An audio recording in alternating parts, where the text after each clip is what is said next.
Yeah, Bavaria. Yeah. But the Bavarians are a whole different, even the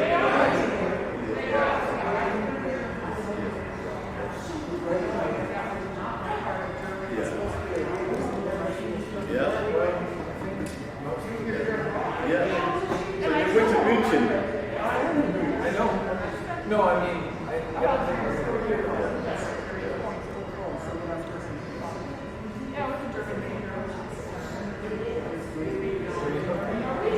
Well, I had to take German.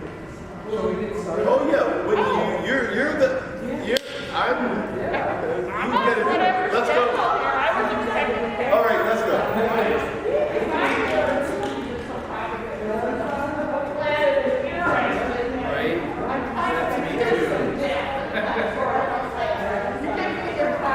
And you know you got the land.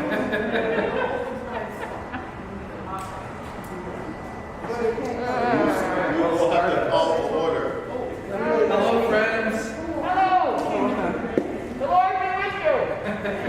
Also with you. How y'all doing? Great. So I can tell already from the conversations I've heard that this is turning more into a family reunion than a book talk. And I think that's great. It's New Orleans after all. And if there's one thing I've learned after 4.5 years here, it's that family is everything. And so I'll go close that in a second because it'll get kind of chilly. Yeah. Okay. So it is my real honor to introduce our guest for today and for this weekend as we celebrate our 135th anniversary at Bethlehem Church, as Ms. Betty likes to say, on the same corner.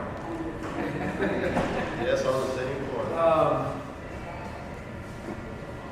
And I want to welcome those of you who are joining us online as well. We are glad that you can be with us from wherever you are.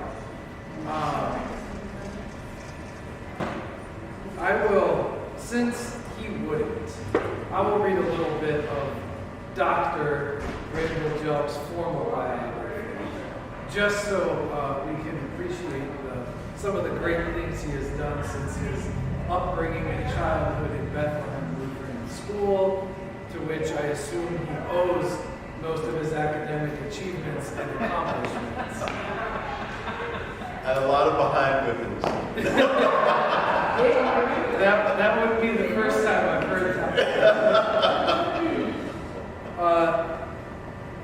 Dr. Jelks is a professor of African and African American Studies and American Studies at the University of Kansas. He is an award-winning author and documentary film producer. His other books, buckle your seatbelts, are African Americans in the Furniture City, Struggle for Civil Rights in Grand Rapids, Benjamin Elijah Mays, Schoolmaster of the Movement, Biography and Faith, and Struggle in the Lives of Poor African Americans, Ethel Waters, Mary Williams, Eldridge Cleaver, and Muhammad Ali. He has essays that have appeared in the Boston Review, the Los Angeles Review, as well as uncountable other publications. And I just want to say that it's a really special honor to have you with us this weekend, both because it's the church's anniversary and you bring us a distinguished presence and work, but also because you chose to spend the weekend that could be your big moneymaker somewhere, based on your new book on Martin Luther King, here with us, with a humble church in Central City, New Orleans. So please join me in welcoming Dr. Jelks.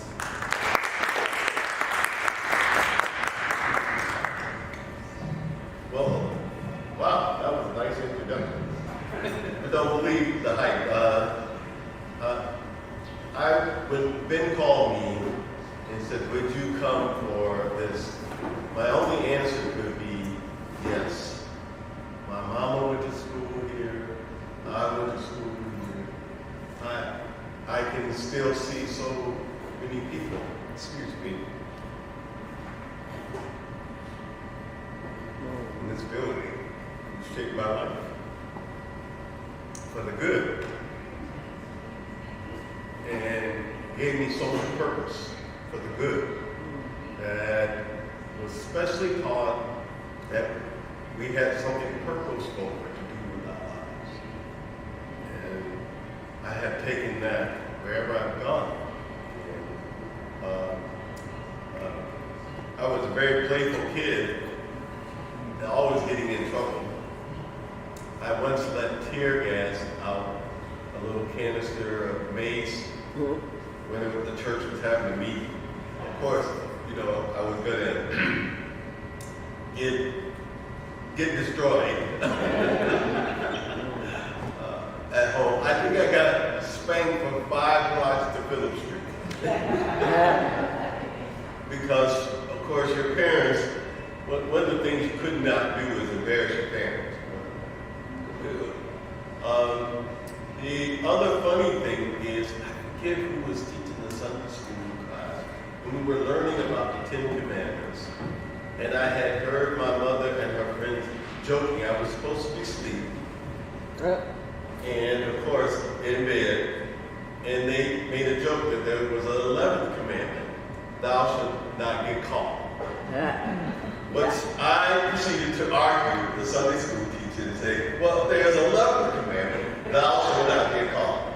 So I was always in trouble. Every Sunday, my grandmother would say, you and your mother come back from church and she is too fit to be tied. The old, all of us old enough to remember there used to be the altar where we do communion. Well, I proceeded to ride that. I think I was 4 years old, which my mother had get from communion, snatched me with those mother's arms and proceeded to take me to the bathroom. So my life was really formed here.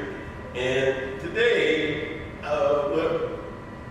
I'm just looking at the cross and being an acolyte here. And coming down this hall, that was a big thing. Mrs. Scott being on the organ. Oh, yeah. And someone asked me, you know, when I was in college, because they didn't think a black kid at the college I went to knew anything about Bach. And I was like, oh, yeah. Mrs. Scott played Bach. And I knew everything about Bach. Plus my music teachers. So this is home for me. I can think of no better place to be than with you all, and just today connecting back with my altar boy buddy and friend David. Thank you, David Fogg and I. We were aces, and then we left to go to Chicago. I went to high school in Chicago, but we always came back until my grandparents were deceased. They lived in this community, and they were Baptists. And I had to remember, I had to go to church with everybody. Right? So my one grandmother belonged to Glory Land Mount Gilligan Baptist Church. Yeah, and Reverend Johnson. And my grandmother would say, oh, I love your church in the school, but they just sprinkled you. Or probably baptized. And because she had been baptized in the Mississippi River in 1918. Oh, okay. And of course, I was a cheeky kid, and I said, well, Grandma, did the doves come out when you was baptized? Of course, I got knocked upside the head.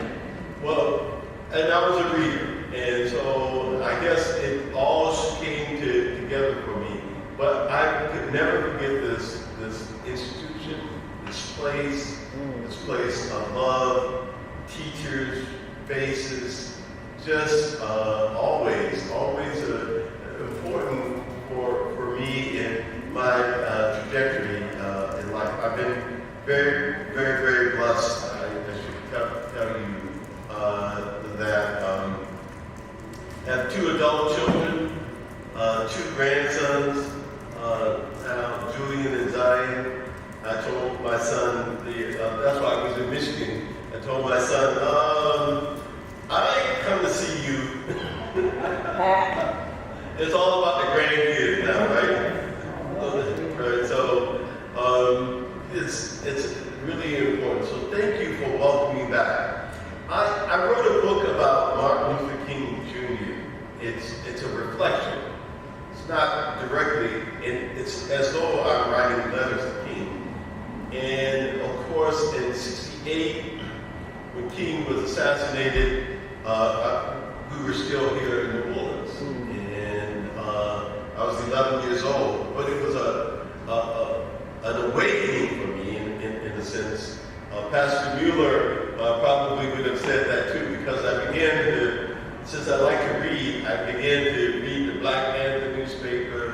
I began to read everything, and in confirmation class, I would pepper him with questions about, well, Martin Luther said that, and the doctrine says this, the Osborne said, but you know, the Black Panther newspaper, Pastor Mueller, what do you think about that, and how's that going along with that? So I still have the Bible, which he wrote in. He says, to one of my frankest kids, always asking me the confounding questions.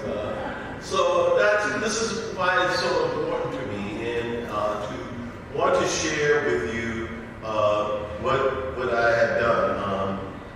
I've been an academic for 30 years now, and it's time to get out the game because, you know, everybody's 18. I taught a freshman class this year. I was like, my adult kids are older than y'all, and so it's time to get out of the game. But I wanted to share this book with you. It's called Letters to Martin, Meditations on Democracy in Black America. And I begin the book, the first chapter in New Orleans. So here's how I begin. And I address King as though I know him, and which I wouldn't have. He's my father's age. So I said, Martin, I read some of your closest peers called you Martin and others called you Mike. I thought of you as Martin after seeing your photograph in John Williams' book, The King That God Didn't Save, when I was 13. There was only you and Andrew Young in the Birmingham airport around 4 a.m. You were slumped over with a cigarette in your hand, exhausted. You were weary like the men who labored in my childhood neighborhood of New Orleans, juked over after weeks' worth of physical toil from jobs that paid too little money. They were like you, trying to preserve enough energy to enjoy family and friends. They too slumped over in bar rooms and on their front porches with a cigarette and a beer fatigue. That photograph reminded me of Southern black and white men known only by their initials, not their full names. To me, you were not Mike, your former birth name and nickname. That name bore a childhood familiarity I dare not approach. In my eyes, you were Martin in the same way that they were the EJs and the ABs throughout the South. At 13 years of age, that photograph offered me a lesson in your humanity. You were not the icon of every magazine. You were an exhausted worker. The photograph was not the Reverend Dr. Martin Luther King Jr. It was Martin, the overworked laborer. The toil of your labor had taken it out of you. As exhausted as you appeared to be in that photo, there was still something beautiful about it. You were James Brown short. You looked like the dark-skinned men in my communities whom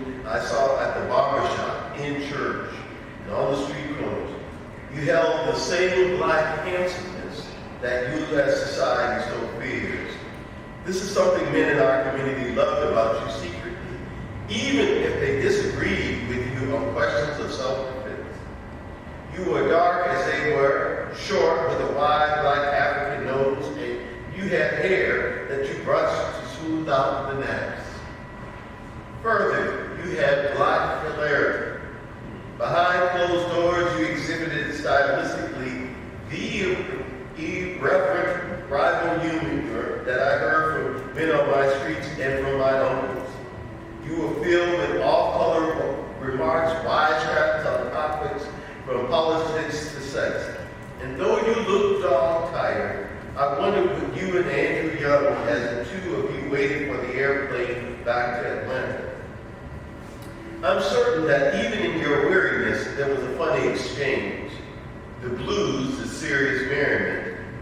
As I look back on the captured moment now, I'm sure you and Young had laughable, signifying moments about the dire situations the movement faced. You had to laugh to keep from crying. The fact is that your constant toiling on the road took you away from home too much.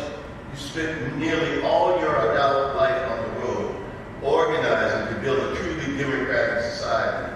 This was your zeitgeist, the spirit of the time.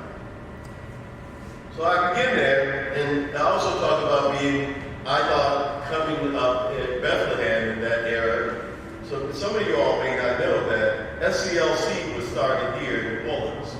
SCLC was started with the Reverend A.L. Davis, not far from here, church. And so when I first started hearing Martin Luther, I thought Martin Luther King Jr. was the founder of Bethlehem. And I was very proud, so my mother said, I don't think that's the case.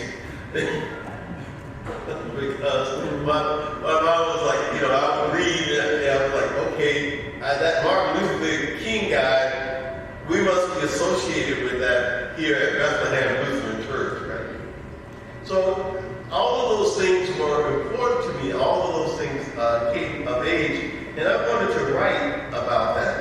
So I just started, I had to go talk to a college. I'm often asked to come and talk during King Day holiday to students, particularly at colleges around. So I was going to say, how am I going to tell students about somebody who's been dead longer than they've been alive, right? So I was asked to come to Elmhurst University, just outside of Chicago, to speak. And I decided how I was going to do this was to write letters, because young people are much more intimate today. My parents were born in the Great Depression era. There was no such thing as feelings. You just got up and did, and you didn't feel nothing. You're going to feel this belt if you don't get up and do what I tell you to do, right? Many of y'all have that generation, and right, Mr. Thibodeau, you remember that generation? you don't argue about it. So I have now students who are very, very emotive. They feel. Dr. Jelks, I feel, and I'm like, but you didn't feel that homework, did you? I know how you feel, but the assignment had to be turned in. So I wanted to touch, because each generation is different. And so the way I was going to get to these students was to do it, even though they don't write letters anymore, right? They text, everything is text.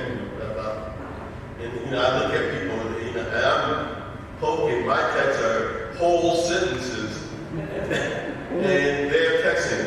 But I wrote it in the form of letters because I wanted to tell them about someone who wasn't alive when they were, but through a sort of intimate form. And letters are intimate because all of us of a certain generation can remember waiting to receive a letter back from a friend, or writing a letter to a friend.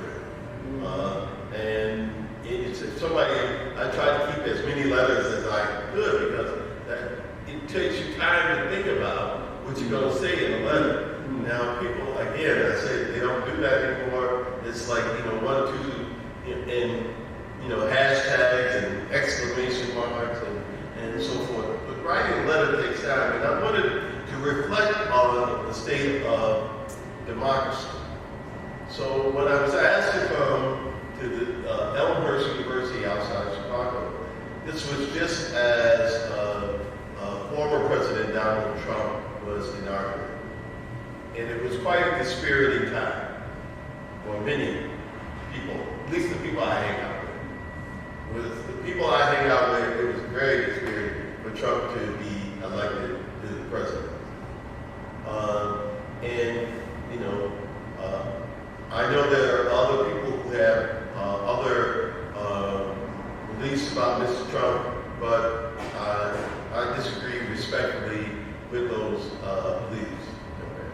That's the beauty of America. You can have a wide range of understandings and beliefs, and I support that. But it was a very dispiriting time, and I wanted to write something to tell students that they had to continue to struggle, that to continue to engage. And of course, this is before George Floyd was heinously murdered before our eyes. This is before Breonna Taylor. But that you had to organize a struggle. Growing up here in the 1960s is to witness people organizing. And I don't know, many of y'all may not remember, but there was a famous night march that began in 1964 at Shakespeare Park and went downtown, right? That was pretty bold move. It was 1964, the night march. There were all kinds of other things, and of course, Drive Street, which I got all my best clothes to come to Bethlehem, right? At Joanne Kitty Shop. Anybody old enough remember that place? Right? Joanne Kitty Shop. I got my little outfit. My mom made sure I had because you had to look proper. Down in Aretha Castle. So all around this community was organizing, and I think people don't take that for granted. And it was on Phillip Street down the block from me, the library. So I have a librarian here. The Drive Street Library was the only library for black people in the city at one time. And then there was the Y, which I also got my other spankings at. Everywhere was a brutal encounter.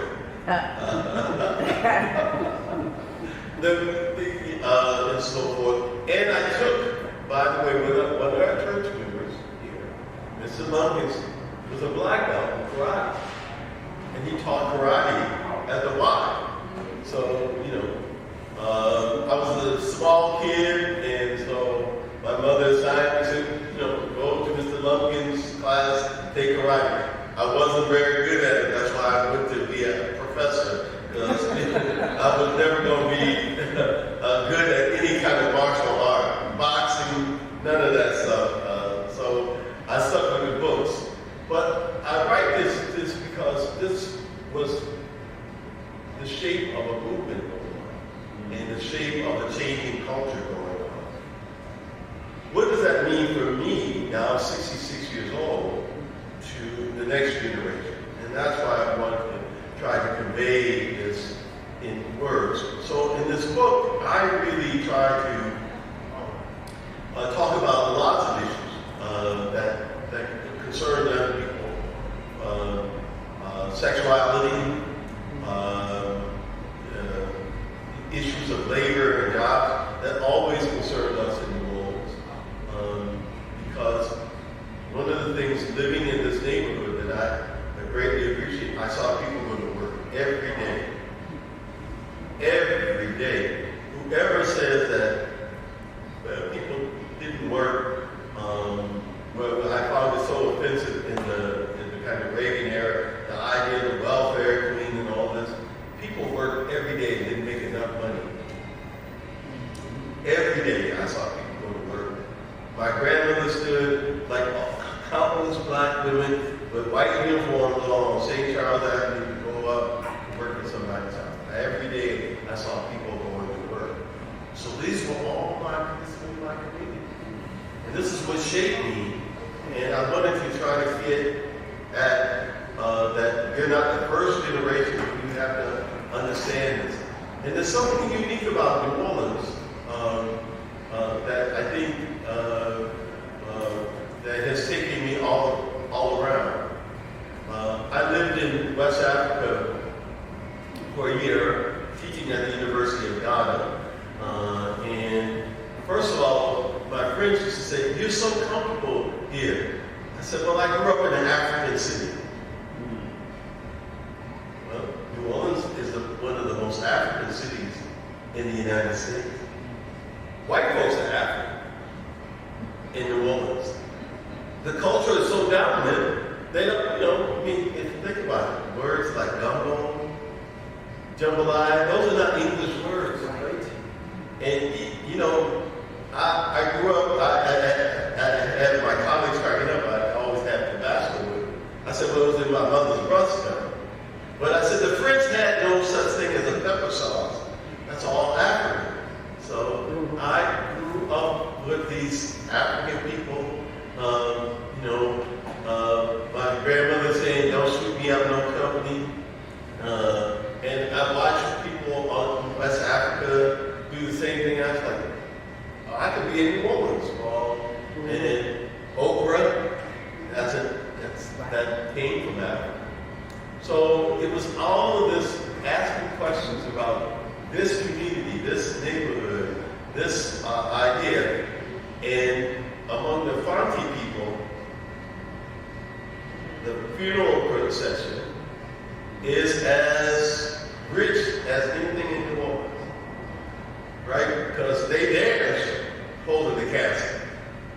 And, we make a big deal of funerals in New Orleans, right? It's a big deal. You just can't have no funeral. It was the first African funeral I went to. They didn't have enough food for like the repast. And I was like, well, I could be doing it. Because they was just talking about the people like really bad. I couldn't even have enough food. You knew all these people was going to come. There was not enough food, not enough drinks. I said, okay, this is where this comes. I see it's all over the land. So I really wanted to think about those kinds of issues. From a boy growing up here, what did it mean to be Lutheran? Right? A predominantly white denomination, which I didn't even know was till about 10 years old that was really white. I just thought was there 5 black Lutheran churches in town? Yeah, we associated, we all had schools, right? And closest was still Mount Zion, but there were others, and we all had schools and uniforms and other things. What color was your uniform? Do you remember? Okay, we had to wear these khakis. Khaki pants and khaki shirts. So all of this stuff. I get to West Africa, the kids wear uniform everywhere. That's how you represent your school. And I was like, wow, I could fit right in as a child, right? How you represent your school. We represented Bethlehem. My neighbors went to Holy Ghost, now Captain Drexel, but was in Holy Ghost. So everybody has some kind of representation. And so when I come back to New Orleans, this is the place that shaped my imagination, shaped the realities of me wanting to be a scholar. And finally, I went to seminary before going to do PhD work. And I went to a place called McCormick Theological Seminary, which is the Presbyterian Seminary in Chicago. But it's connected to the Lutheran School of Theology in Chicago. And the dean discovers that I grew up Lutheran and I'm going to the Presbyterian seminary. And he's decided that, why is that? I said, well, I started really reading Luther and I disagreed. And because, Luther let down the peasants in Germany, and my people are the peasants, and I disagreed with. So I grew up, all of the stuff that I grew up with, from book writing to other things, really began here. And I once asked my mama why she, made me go to Bethlehem, because right around the corner from us was McDonald 10, where there was a school right there, and it was integrated. And we walked right on past McDonald 10, and people were out yelling at the kids. The first day it was in 62, 2468, we don't want to integrate. And my mom and I walked right on past and came to Bethlehem. And here was a sanctuary. And what Bethlehem did was affirm me and you that we were somebody. So when I got in spaces when people were trying to say on me, I wasn't anybody. I still remember Mrs. Wiley, Mrs. Frazier, Mrs. Posey, and the whole group of them who beat me. Or tried into submission, but with the idea that you were important in God's eyes. And I would not have gone that far without having my mother made me a wise decision. Not to that integrated school, but to the school with all the kids who looked just like me and whose parents were aspiring to have their children be decent human beings in the world. That's what this place was all about. Really, really, really was. And I started reading books. And in the old Dry Street Library, before 65, when it burned down, it had a fire after Betsy. And of course, the city should have reopened it and refixed it, and never did. But it was a special place for all the people in the city. So this neighborhood, whatever the founders thought about it, sat this place in an important and special place. And that is the result is, I write books, I've been able to travel, and I'm actually going to Germany on Monday for about 10 days. I'll say hi to Martin Luther for you all. That part of the country, well, I'll catch the train up a little north. I know exactly, right? They're good Catholics there, but I'll catch the train up and go say hi to Martin Luther and tell him, explain why I thought of you as Martin Luther King and but it's to be a writer, to be a thinker, you have to have somewhere that grounds you. And this was the place that grounded me. I never thought I would be doing what I'm doing. That's the grace, what we heard a lot in this church, grace of God. Nothing I kind of like, Randal. I was Randy Jelks then, but professionally it's Randal. But, people who knew me, I was a bad little kid just running around and probably getting in trouble and probably doing something that I shouldn't have been doing, but in a loving environment. Lots of kids talk about a safe environment. Everything's safe. Well, this was safe. This was loving. People loved you. They held you accountable. They said,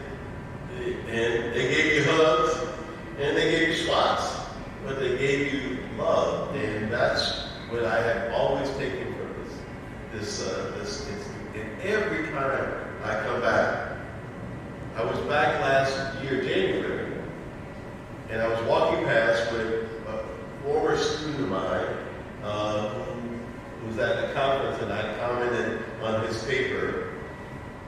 And I said, well, they taken me to a fancy restaurant. I didn't even know the Commander's Palace existed. Because back in our day, we could work there, but we couldn't go there. Yeah, so I said, well, we're on Washington Avenue, let's walk in my own neighborhood, and here is, I was telling them about the church, and your wife was there. And she said, well, how do you know so much about the church? I said, well, I grew up here, and I'm just here for a day or two because this conference is going on, and I've just taken my former students by this church in my neighborhood. I wanted them to see my neighborhood, and because people think when you're a professor, oh, you grew up real fancy, and I grew up in, like everybody else, humble beginnings. There was nothing fancy about that, and learning to respect people. Well, as my grandmother would preach to me, well, you know, that's Mr. Jones's dirt. And Mr. Jones don't want you kicking his dirt. You don't kick his dirt. Because that's his dirt. And that's how people grew up, you know. And so I wanted to take them to my neighborhood. And I said, this place, I was just talking about it. And I said, this is so special to me because I started my education here. This is where I began. And you all are special to me because y'all still holding it down. 135 years is a long time. And a long time in lots of generations. Generations every 20 years. So it's a long time to come through. And I wanted to write about hope. And I'm going to read you another passage and then we'll have a conversation.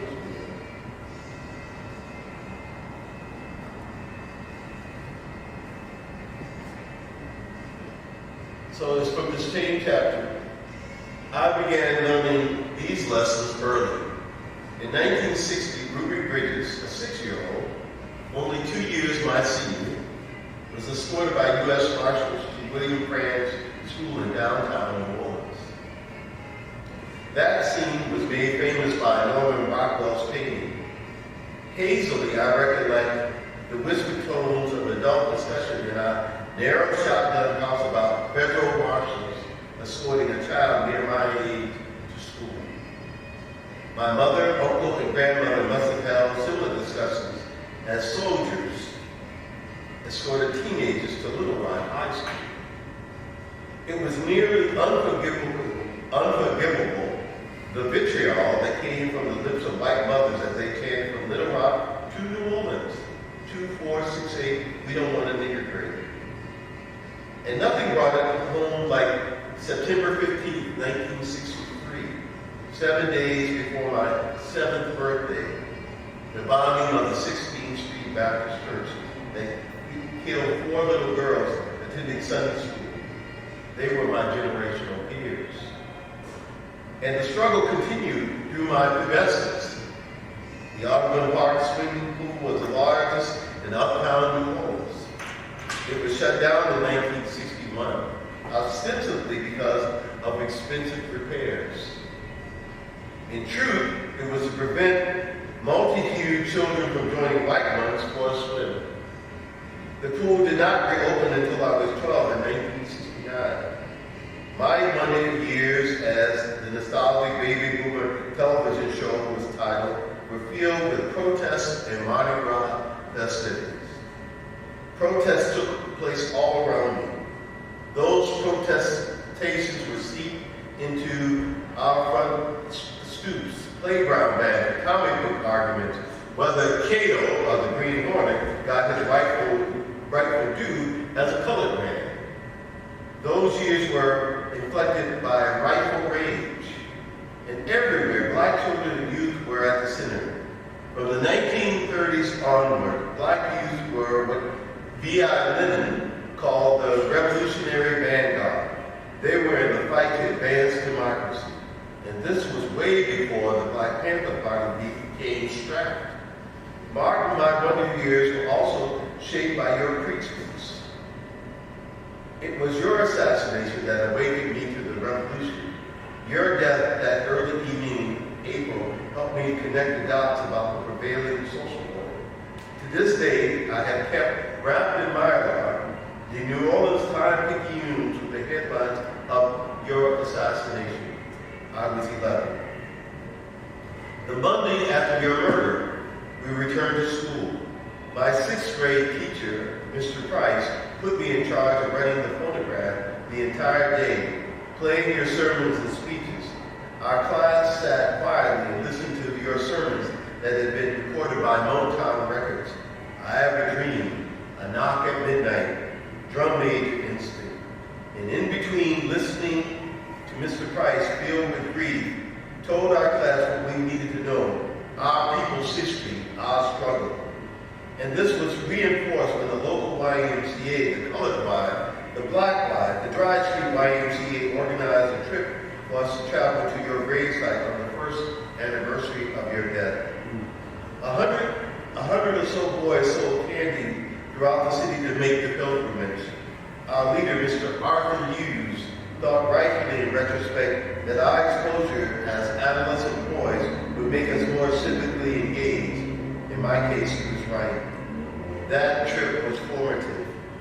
It was the beginning of our relationship. I remember your sermon, remaining woke through a great revolution.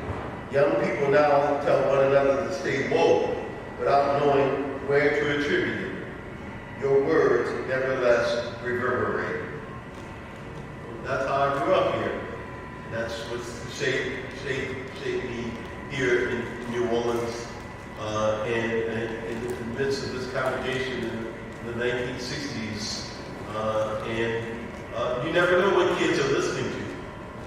And you always should pay attention to what kids are listening to and talk to them about it. Even if you don't think it's good, it's really good to talk to them. I remember having a conversation back in the day when there was BET After Dark, which was pretty raunchy, and my son was sneaking up to watch it. So I said, oh, I'm going to watch it with you. And then we're going to have a conversation. I said, you got a sister, and you got a mama, and you got aunties and everything. All boys have fantasies, but this is how you want to think about your sister, your mama, your auntie, because you kind of talk to those kids. Because I was thinking about it a lot. And because even though I was playful and doing other things, I was still thinking about the stuff around me and the whys. So, yeah, all us grandparents, because I find that being a grandparent is great now. I don't have no responsibility.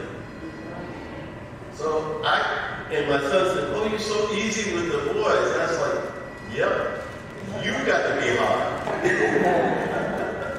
But also to talk to them about what they're thinking about and what they're dreaming about and what they are confused about. That's really important. And if I didn't have a place like Bethlehem, I wouldn't do that in the most loving of ways. So your work continues. Thank you. And y'all can ask me any question you want. Thank you very much.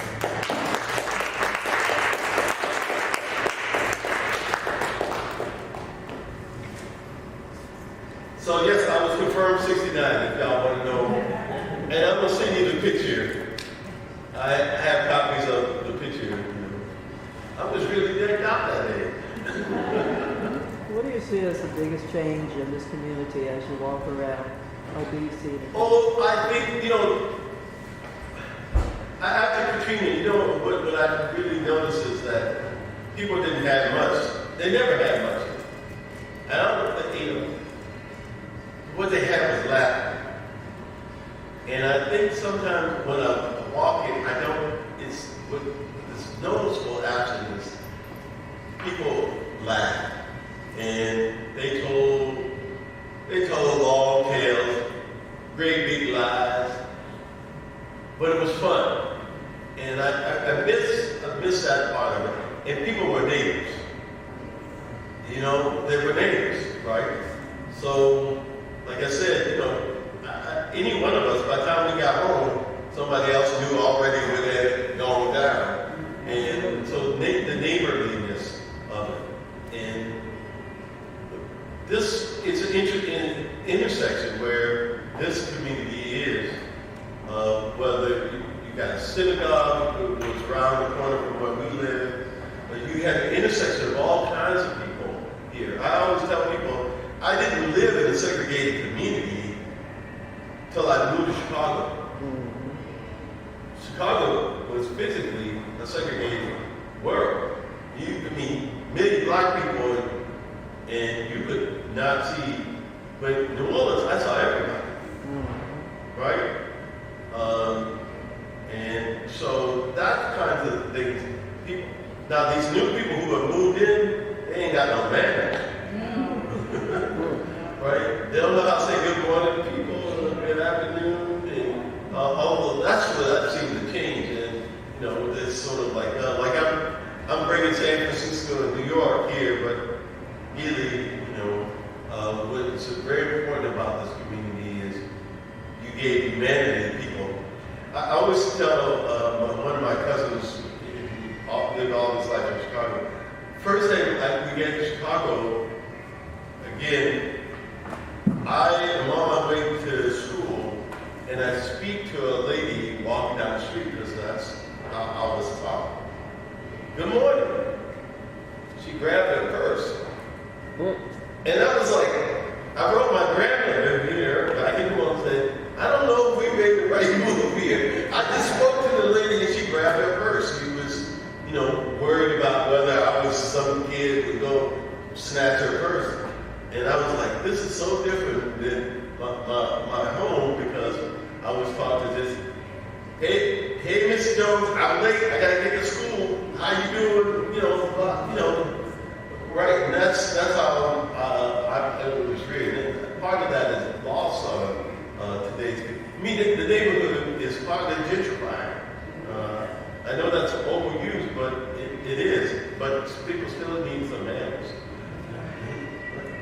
Because all the people who lived there, my cousin lived on 2nd Street, has lived here forever. She's like, these young people don't even speak. And she's been there forever. Huh? Don't know your neighbors. And that's the thing that I remember so marvelously about growing up in this community. And of course, the Lincoln Theater used to be down Washington Avenue. The church used to take us to see Jeffrey, what was his name? The actor Jeffrey Stewart? King of Kings was a movie about Jesus. We all had to go. I don't know if any of y'all. We went down to Lincoln Theater to see every year King of Kings. I don't think so this was still, even the Magnolia was a community. You know, and you knew people who lived there and so forth. So that's changed about it. The pride has changed too. Because, you know, Flint Goodrich was still a functioning hospital. And I had to get stitches playing. I got a real gash over the eye. They took me to Flint Goodrich, and I remember how proud I was of a young black intern was stitching me up and talking to me. And so, well, maybe you could become a doctor one day too, you know. And those were just kind of moments of pride. I went to Holy Ghost with my friends on First Communion. Like I said, I went to a lot of Baptist churches too. So just knowing that there were differences between people and that those differences didn't keep us one from another. You know. And then everybody on the hot summer night drinking beer on the front porch. Right, correct. That was the beauty of being Lutheran. Lutheran Luther drank beer. And by the way, I learned that Mighty Fortress was a beer drinking tune. I'm serious now. When you sing that song, Our Mighty Fortress is our God, it's a beer drinking, it's for the Steins. And a bulldog never failed.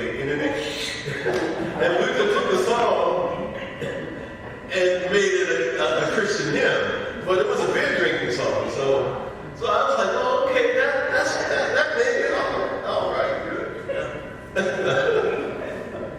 So these are the kind of the things that I got curious about.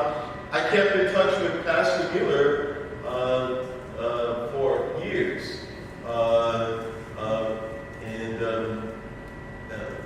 One of the things that I think we forget, he was really young when he started. He was just out of seminary. And he would bring these black kids to his house.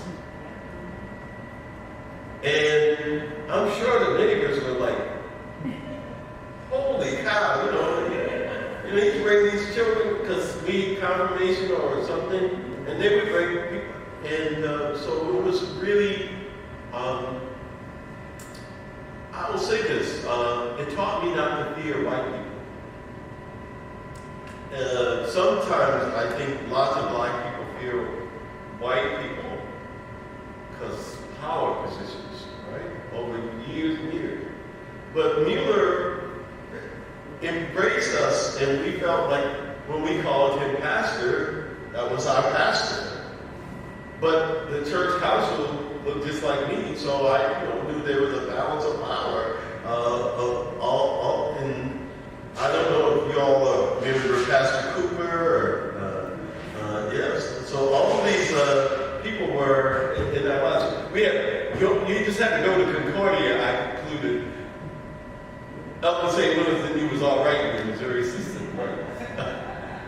And so we just had different pastors, and it was a place that I learned just so much from.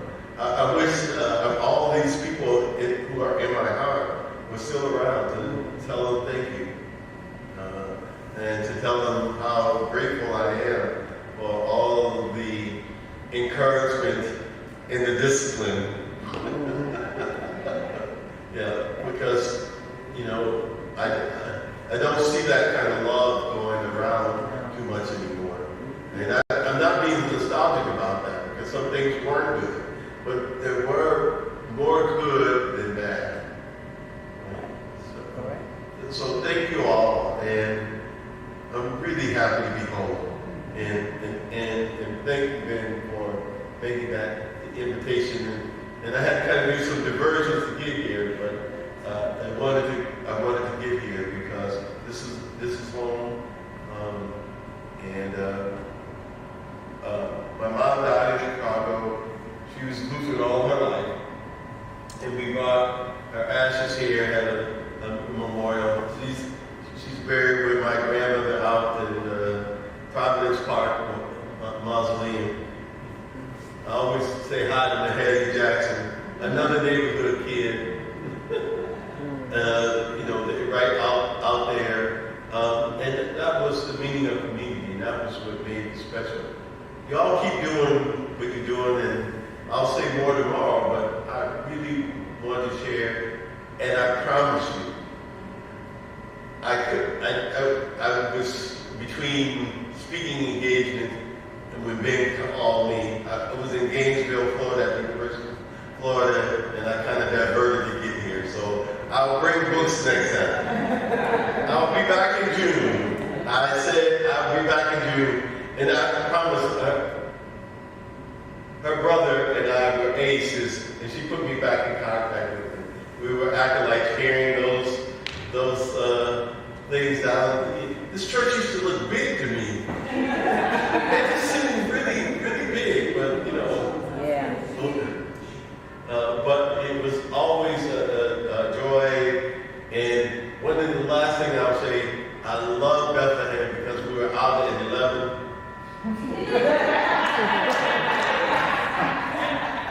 And I would be home every time to watch the Saints. And in those days it was losing, but we still watched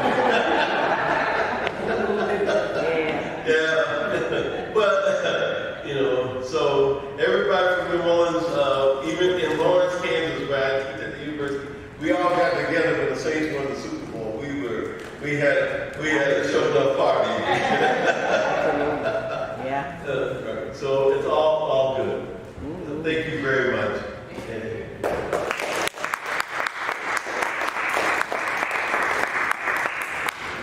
Thank you again for being with us. Hopefully you saw tomorrow's service is at 10 o'clock.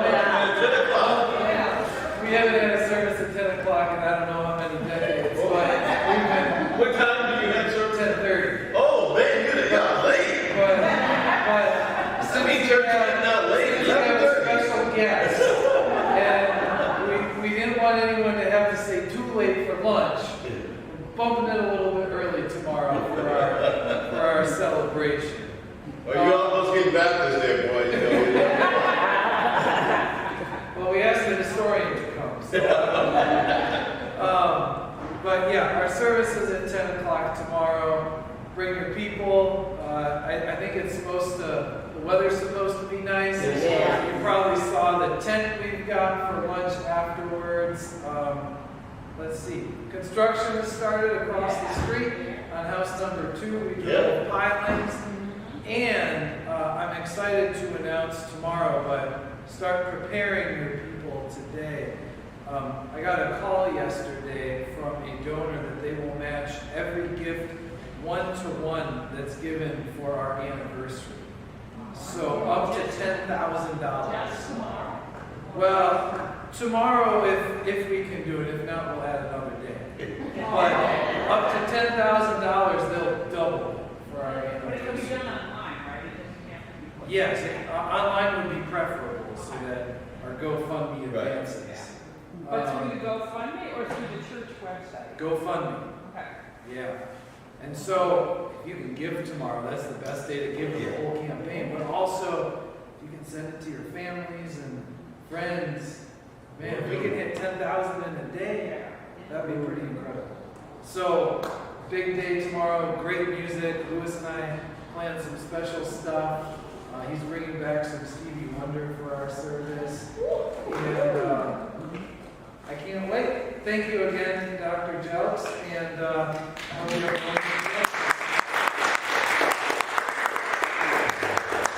Thank you all.